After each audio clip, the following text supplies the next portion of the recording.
जय जगन्नाथ। स्वयं प्रभु श्री जगन्नाथ उनकी भक्त का एक मासूम बच्चे के मांस खाने के लिए क्यों जा रहे थे।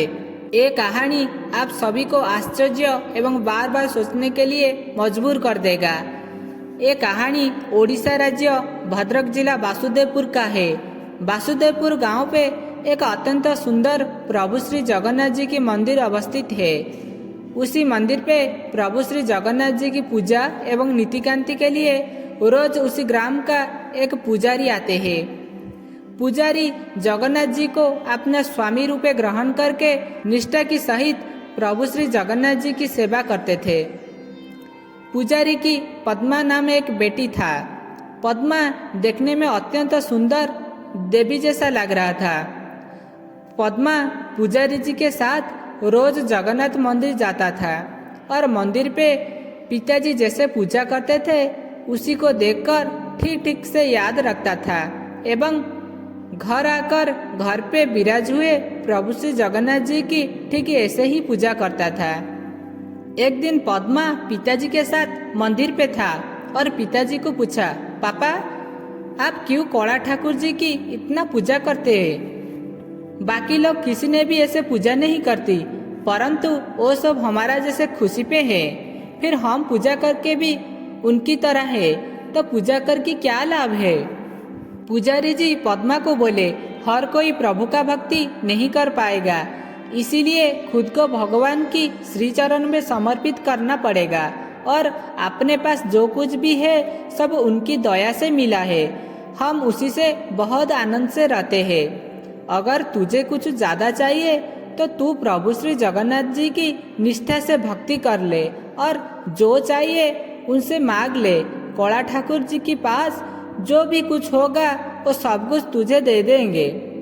पद्मा पिताजी को ऐसे प्रश्न किया, परंतु श्री जगन्नाथ जी के प्रति उसकी भक्ति बहुत गंभीर भावे था।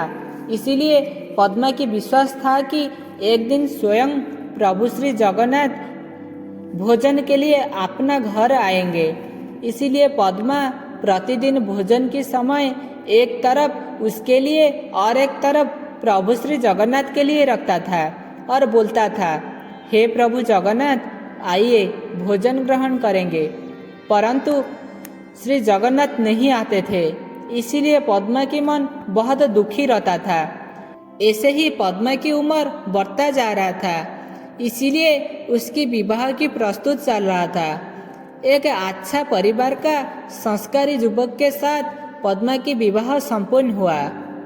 पद्मा के पति, सास एवं ससुर बहुत अच्छा थे, इसीलिए पद्मा बहुत खुशी पे रहता था। परंतु इतना खुशी पे रहने के बाद पद्मा प्रभु श्री जगन्नाथ जी को नहीं भूला। इसीलिए एक दिन पद्मा उनकी पति से बोले, देखिए मैं प्रभु श्री जगन्नाथ जी की भक्ति बाल्यकाल से करती हूँ, इसीलिए मेरी एक इच्छा है कि प्रभु श्री जगन्नाथ कभी ना कभी एक दिन स्वयं मेरे हाथ से भोजन करने के लिए अपने घर आएंगे। इसीलिए मैं प्रतिदिन उनके लिए भोजन प्रस्तुत करती हूँ। ये बात सुनकर पद्मा की पति बहुत हंसने लगे और बोले, स्वयं प्रभु श्री जगन्नाथ हमारा घर आएंगे, वो फिर भोजन के लिए जिनके पास प्रतिदिन 60 प्रकार का व्यंजन लग रहा है? मुझे तो नहीं लगता कि प्रभु श्री जगन्नाथ आएंगे। फिर भी मैं प्रार्थना करती हूँ कि प्रभु श्री जगन्नाथ तुम्हारी इच्छा दया करके पूर्ण करे। उसी समय पर पद्मा गर्भवती था और कुछ दिनों के बाद एक शिशु पुत्र को जन्म दिया। उसका नाम कान्हा रखे थे। कान्हा देखने में अत्यंत सुंदर था। धीरे धीरे करके हंसने खेलने लगा। बहुत जल्दी ही कान्हा को कैसे 8 महीना हो चुका था किसी को भी पता नहीं चला। एक दिन पद्मा प्रभु श्री जगन्नाथ जी के मंदिर गया था और प्रणाम करने के समय पर मंदिर से पद्मा को सुनियोबानी हुआ, पद्मा तू प्रतिदिन भोजन के लिए मुझे बुलाती है, इसीलिए मैं आसंदाकाल भोजन के लिए तेरा घर आऊंगी, परंतु खाने के लिए मैं जो भी इच्छा करूं उसी के ही तुझे देना पड़ेगा। फिर पद्मा लौटकर घर आ गया और पति से सब बात बोली। दोनों पति और पत्नी मिलकर पूरा घर को सजाए और फूल, धूप, दीप, कर्पूर और आलती की थाली सजाकर प्रभु जी की इंतजार करते रहे। कुछ समय के बाद प्रभु आए। प्रभु जी को देखकर पद्मा खुद को विश्वास कर नहीं पाया था एवं खुशी में आत्मविभोर हो जाता था। फिर प्रभु जी को घर के अंदर ले गया एवं आसन देकर बैठाया और प्रभु से पूछा, प्रभु आप बोले थे आप जो चाहेंगे भोजन में उसी को ही देने के लिए। अभी बताइए प्रभु आपको क्या चाहिए। ये बात सुनते ही प्रभु जगन्नाथ जी मुस्कुराए और पद्मा से बोले, पद्मा मुझे जो चाहिए क्या तू मुझे दे सकती है? पद्मा बोली, हाँ प्रभु दे सकती हूँ। जगन्नाथ बोले, फिर एक बार सोच ले पद्मा, क्या तू दे पाएगी? अगर तू मुझे नहीं दे पाया तो मुझे तेरी घर से खाली पेट में बिना भोजन करके जाना पड़ेगा। ये बात सुनते ही पद्मा बोली, प्रभु आप बोल के तो देखिए, मैं निश्चिंत दे सकती हूँ। फिर छड़िया ठाकुर छल करने शुरू कर दिए और पद्मा के बोले, पद्मा तेरा बेटा कान्हा कहाँ पर है? पद्मा बोली, प्रभु वो अभी पलंग में सोया है। जगन्नाथ जी बोले, पद्मा तेरा बेटा कान्हा को लेकर आ। पद्मा उसी की 8 महीना मासूम शिशुपुत्र को जगन्नाथ जी के पास लेकर आया। शिशुपुत्र को लाने के समय पर उसी की ओठों में छोटी छोटी मुस्कुराहट देखकर पद्मा के मन खुशी पे पागल हो जा रहा था। पद्मा शिशुपुत्र को लाकर प्रभु के पास आया। उसके बाद प्रभु पद्मा को बोले, पद्मा मुझे तेरा शिशुपुत्र का मांस खाना है, तू उसी को काट कर भोजन प्रस्तुत कर ले। ये सब सुनकर पद्मा की आंखी से आंसू गिर गया। क्यों नहीं गिरेगा, वो भी एक माँ है, फिर अपनी संतान को काटकर कैसे भोजन प्रस्तुत कर पाएगा। पद्मा जगन्नाथ जी को बोली, प्रभु आप कैसे बात करते हैं, मैं एक माँ हूँ।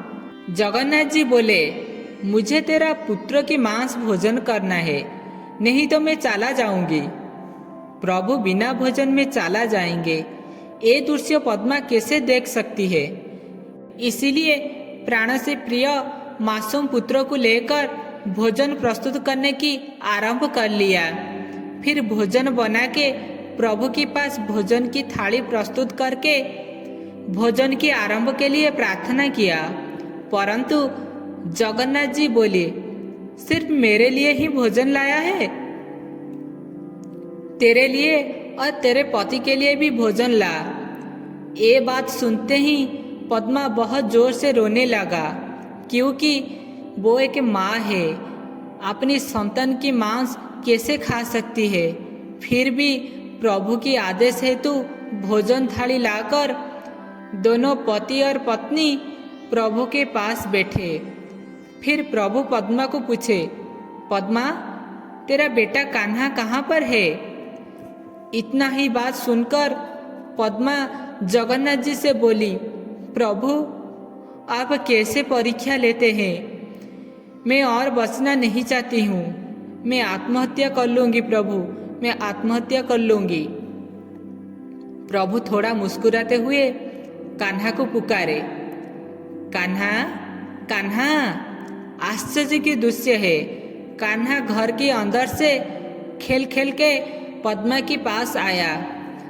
कान्हा को वापस पाकर पद्मा खुशी पे विभोर हो गया और जगन्नाथ जी से बोला, हे छड़िया ठाकुर, हे कपटी ठाकुर, ऐसे परीक्षा कोई भक्त से ना लेना प्रभु, कोई भी भक्त से ना लेना।